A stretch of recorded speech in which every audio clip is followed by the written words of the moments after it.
Welcome everyone in my second tutorial. তো আজকের ভিডিওতে আমি আলোচনা করব যখন একটি বিম মাল্টিপল সেকশনের থাকবে। আমরা ইতিমধ্যে দেখতে পাচ্ছি আমাদের প্রথম স্প্যানটি 10 ফিট, দ্বিতীয় স্প্যানটি 10 ফিট। তো প্রথম স্প্যানটির section size is given 10 inch 20 inch, দ্বিতীয় স্প্যানটির section size is given 15 inch 20 inch. আমরা দেখতে পাচ্ছি যে সাইজের ভেতরে কিন্তু ডিফারেন্স আছে। সো আমরা শিখব যখন মাল্টিপল সেকশন থাকবে, সেকশন সাইজের ডিফারেন্স থাকবে, তখন কিভাবে আমরা ইটেপসের মাধ্যমে সেটা ডিজাইন করতে পারি। সো আমরা ইটেপ সফটওয়্যারটা ওপেন করে ফেললাম। তো ঠিক আগের মতোই নিউ মডেলে যাব। এখানে গিয়ে আমরা ইউজ বিল্ট ইন সেটিংয়ে যাব, বিকজ আমরা এসিআই কোড ইউজ করব। ইউএস কাস্টমারি এখানে আর কিছু চেঞ্জ করা লাগবে না, আমরা ওকে করে দিলাম। এখন লাস্ট টিউটোরিয়ালে আমরা শিখেছিলাম যে এক্স ডিরেকশনে কয়টা গ্রিড লাইন হবে বা ওয়াই ডিরেকশনে কয়টা গ্রিড লাইন হবে। তো আমরা এক্স ডিরেকশনে একটু দেখি। আবার অটো কেটে চলে গেলাম। আমরা দেখতে পাচ্ছি এখানে এক্স ডিরেকশন, এখানে ওয়াই ডিরেকশন। তো এক্স ডিরেকশনটা অ্যাকচুয়ালি এদিক বরাবর পারপেন্ডিকুলার কয়টা লাইন আছে দেখি। এদিকে একটা গ্রিড হবে সাপোর্টে, এদিকে একটা গ্রিড হবে,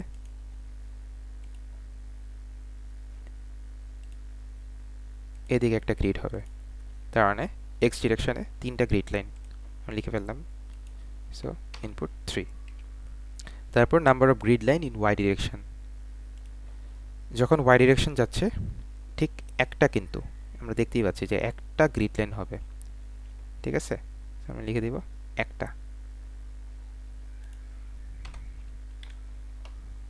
spacing of grid in x direction. So আমরা কিন্তু ডিসপ্লেসমেন্টটা দেখব এখন। আমরা দেখতে পাচ্ছি যে গ্রিড লাইনের ডিসপ্লেসমেন্ট কত, 10 ফিট, এখানেও 10 ফিট। সো আমরা এখানে 10 ফিট দিয়ে দিব। Spacing of grids in Y direction. Y ডিরেকশনে অ্যাকচুয়ালি যেহেতু একটা গ্রিড লাইন, সো ওয়াই ডিরেকশনে কিন্তু স্পেসিং কাজ করছে না, 0 হওয়ার কথা। সো আমরা এটা চেঞ্জ করবো না, 24 যা আছে তাই থাকুক। আর নাম্বার অফ স্টোরিজ এখানে 1 দিয়ে দিলাম। এই তো। আর আমরা গ্রিড লাইন ইউজ করব। ওকে, এই যে চলে আসলো আমাদের, দেখতে পাচ্ছি 10 ফিট 10 ফিট। এখন আমাদের কাজ হচ্ছে, তো এখন আমরা এলিভেশনে যাব। আমরা দেখতে পাচ্ছি যে এই সাইনে ক্লিক করলাম এলিভেশনে, তারপর 1-এ ক্লিক করব, দেন অ্যাপ্লাই। ওকে, সো আমরা আমাদের এলিভেশনটা পেয়ে গিয়েছি। আমরা এটা ক্লোজ করে দিলাম 3D ভিউটা। আচ্ছা, তো এখন আমরা আমাদের ডিফাইনে যাব। ডিফাইনে গিয়ে আমাদের ম্যাটেরিয়াল প্রপার্টিজ চুজ করতে হবে। সো এখানে আমাদের ম্যাটেরিয়াল প্রপার্টি দেওয়া ছিল 3.5 কেএসআই। সো অ্যাড নিউ ম্যাটেরিয়ালে যাব, ইউনাইটেড স্টেটস ইউজারে যাব, স্টিল কনক্রিটে যাব। ওকে, সো এখন আমাদের ম্যাটেরিয়াল নেম কী হবে মনে রাখার জন্য, 3500 পিএসআই। তারপর ম্যাটেরিয়াল টাইপ কনক্রিট ছিল, ম্যাটেরিয়াল ডিসপ্লে কালার চেঞ্জ করে নিতে পারবো, এটা আমাদের মুখস্থ 150। মডিউলাস অফ ইলাস্টিটি চেঞ্জ করতে হবে আমাদের এসিআই কোড ইউজ করে। তো সূত্রটা আমরা জানি, 57,000 root over FC prime, 57,000 multiply square root bracket দিয়ে 3500, তারপর এন্টার। এই যে আমরা কিন্তু পেয়ে গিয়েছি মডিউলাস অফ ইলাস্টিসিটি। তারপর মডিফাই করতে হবে আমাকে। মডিফাইতে দেখার পর যে এখানে 4000 আছে, এটা 3500 দিয়ে দিব। তারপর ওকে। সো লাইট ওয়েট কনক্রিট যেহেতু না, সো নর্মাল ওয়েটই আছে। ওকে, এরপর এখানে ওকে দিয়ে দেব। সো আমাদের 3500 পিএসআই অ্যাডেড, দেন ওকে। এখন আমরা যেহেতু আমাদের ম্যাটেরিয়াল সিলেক্টেড হয়ে গিয়েছে, আমরা সেকশন ডিজাইন করব। সো ডিফাইনে যাব, আবার সেকশন প্রপার্টি চেঞ্জ করব। এখানে ফ্রেম সেকশন আছে, ফ্রেম সেকশনে চলে গেল। তারপর এখানে আগের মতো আমরা ডিলিট মাল্টিপল প্রপার্টিসে যাব। এই প্রপার্টিসগুলো আমাদের ডিলিট করতে হবে, সেকশন সাইজগুলো। তারপরে এগুলো আবার ডিলিট করব। সো এই একটা আমাদের অ্যাকচুয়ালি থাকতে হবে, at least one frame section property must always exist. Okay, so এই যে W1012 এটা থাকুক, সমস্যা নেই, আমরা অ্যাড করে নিব নতুন একটা অ্যাড নিউ প্রপার্টি। এখানে কনক্রিট যেহেতু রেক্টেঙ্গুলার শেপ ছিল, আচ্ছা, তো প্রপার্টি নেম দিয়ে দিব। তো আমাদের প্রপার্টি নেম অ্যাকচুয়ালি প্রথমটা কি ছিল মনে রাখার জন্য রাখি আমরা অ্যাকচুয়ালি বি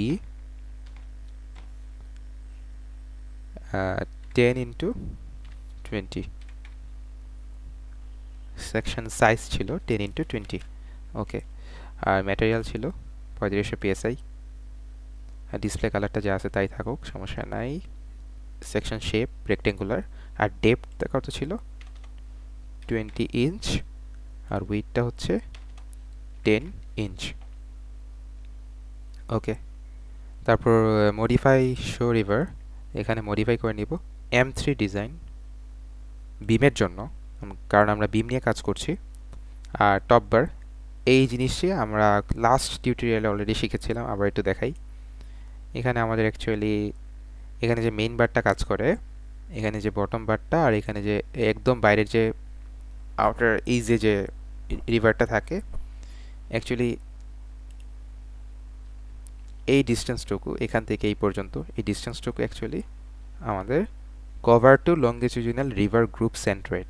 সো এই ডিস্টেন্সটা কাউন্ট করব। তার মানে এই মেইন বারের ডায়ামিটার অর্থাৎ রেডিয়াসটা নিব আমরা, তারপর এই বারটার ডায়ামিটারটা নিব, তারপর এইটুক কভার তো আমরা জানি লাইক 1.5 ধরে নিয়েছি, এটা 5 নাম্বার বার, আর এটা হচ্ছে 3 নাম্বার বার ধরে নিয়েছি। সো এইটুকু ডিস্টেন্স হচ্ছে 2.3। সো টপ বারেও 2.3 হচ্ছে, আর বটম বারেও 2.3 হচ্ছে। ওকে, তারপর আমরা ওকে করে দিলাম। আচ্ছা, সব কিছু ঠিক আছে। ওকে, আচ্ছা, তো আমাদের কিন্তু শুধু একটা সেকশন না, আরেকটা কিন্তু সেকশন আছে, ওইটা কিন্তু সাইজ একটু ডিফারেন্ট, রাইট? সো ওইটা আমাদের চেঞ্জ করতে হবে।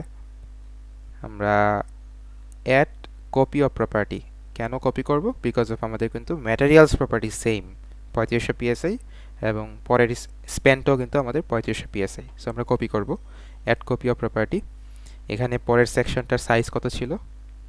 বি 15x20 লিখে দিলাম। ম্যাটেরিয়াল 3500 PSI যা আছে তাই থাকুক। ডিসপ্লে কালার ঠিক আছে এটা আমাদের। তারপর হচ্ছে রেক্টেঙ্গুলার, এখানে 10 এর জায়গায় জাস্ট 15 লিখব। তারপর মডিফাই শো রিভার, এটা আমরা লাস্ট সেকশনে অলরেডি এডিট করেছি। তারপর এখন হ্যাঁ, ওকে ওকে ডান, এখানে ওকে দিয়ে দিব। সো আমাদের দুইটা সেকশন নেওয়া শেষ। এখন আমাদের কাজ কি? আমরা ড্রয়িং করব। এই যে এখানে ড্র অপশনে যাব, ড্র অপশনে গিয়ে এখান থেকে আমাদের সেকশনটা চুজ করব। তো প্রথম স্প্যানটা কি ছিল? 10-20। সো এখানে ধরবো, এই যে 10 ফিট, ঠিক আছে? রাইট ক্লিক করে ছেড়ে দিব। তো তারপর আবার এখানে যাব 15-20, নেক্সট স্প্যানটা ছিল কিন্তু 15-20। এখানে যাব, এখানে এন্ড করব, ছেড়ে দেব। ওকে, আমাদের ডান। এরপরে আমাদের কাজ হচ্ছে আমাদের জয়েন্টগুলো অ্যাকচুয়ালি প্লেস করতে হবে। তো আমরা অ্যাসাইনে যাব, জয়েন্ট যাব, তারপর রেস্ট্রেইন। তো রেস্ট্রেইনে গিয়ে আমরা অ্যাকচুয়ালি সিলেক্ট করব। আচ্ছা, সিলেক্ট করলাম। এখানে ছিল আমাদের হিঞ্জ সাপোর্ট, হিঞ্জে গিয়ে অ্যাপ্লাই করব। আমরা এটা সিলেক্ট করি, এটা আর এটা, এই দুইটা ছিল রোলার সাপোর্ট, রোলারে গিয়ে অ্যাপ্লাই করে দিলাম, দেন ওকে। ওকে, সো আমাদের চলে আসলো। আরেকটা কাজ বাকি। আচ্ছা, আমরা আগে 3D ভিউটা দেখি। আগের মতো এখানে গিয়ে অ্যাড নিউ উইন্ডো, এই যে আমরা কিন্তু 3D ভিউটা দেখতে পাচ্ছি। তারপর আমরা সেকশনটা দেখতে চাই, আমরা সেট ভিউ অপশনে যাব, তারপর অবজেক্ট অ্যাসাইনমেন্ট, তারপর সেকশন, চুজ করব, অ্যাপ্লাই করব। ওকে, আমরা দেখতে পাচ্ছি আমাদের কিন্তু সেকশনটা বসে, এই যে সেকশনটা দেওয়া আছে বি 1020, বি 1520। আচ্ছা,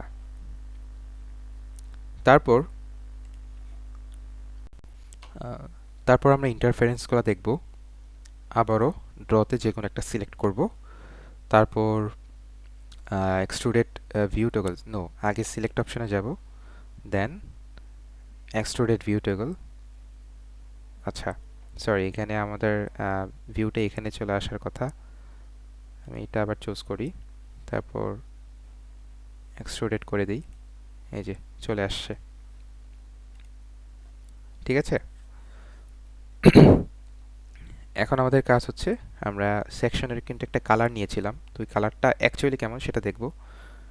আবার আমরা সেট ডিসপ্লে অপশনে চলে যাব, এখানে অবজেক্টের জায়গায় আছে সেকশন প্রপার্টি, অ্যাপ্লাই করব।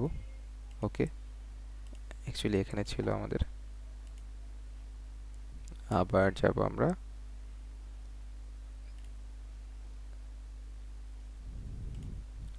সেকশন প্রপার্টি, অ্যাপ্লাই করব। ওকে, আচ্ছা, সো এটা আমাদের 3D ভিউ। সো এখন আমরা রান করব। তো রান করার আগে আমাদের আগে চেক করে নিতে হবে যে কোনো এরর আছে কিনা। তো এখানে অ্যানালাইজে যাব, চেক মডেল, চেক মডেলে গিয়ে এখানে সিলেক্ট ডিসিলেক্ট অল, সো এগুলো আমাদের আর দেখে দেখে সিলেক্ট করতে হবে না, আমরা এখানে ক্লিক করে দেব, দেন ওকে। সো একটা মেসেজ চলে আসছে, model has been checked, no warning message were generated, তার মানে আমাদের সব কিছু ঠিক আছে। ক্লোজ করে দিলাম। এরপর আবার অ্যানালাইজে যাব, set load cases to run, আমরা এখানে দেখব যে সব কিছু ঠিক আছে কিনা, দেন রান নাও। সো রান করার আগে আমাদের সেভ করে নিতে হবে।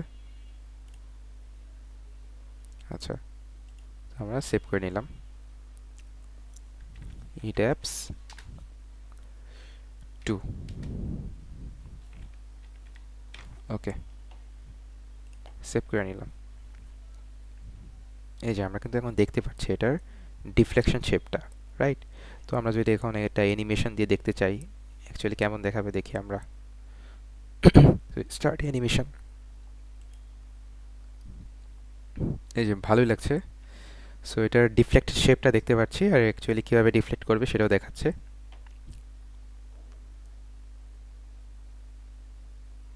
আচ্ছা, স্টপ করে দিলাম। এখন আসি, আমরা যদি এটার শেয়ার ফোর্স দেখতে চাই, আমরা এখানে একটা অপশন আছে, সেটা হচ্ছে ডিসপ্লে ফ্রেম, যাব আমরা শেয়ার টু অন করে দিলাম, দেন অ্যাপ্লাই। ওকে, এটাকে চুজ করে নিই, তারপর শেয়ার টু অ্যাপ্লাই। ওকে, আচ্ছা, এই শেয়ার ফোর্সের ভিডিওটা আমি নেক্সট লেকচারে বুঝাবো, এখন ঠিকমতো কাজ করছে না। সো আজকে এই পর্যন্তই। আসসালামু আলাইকুম।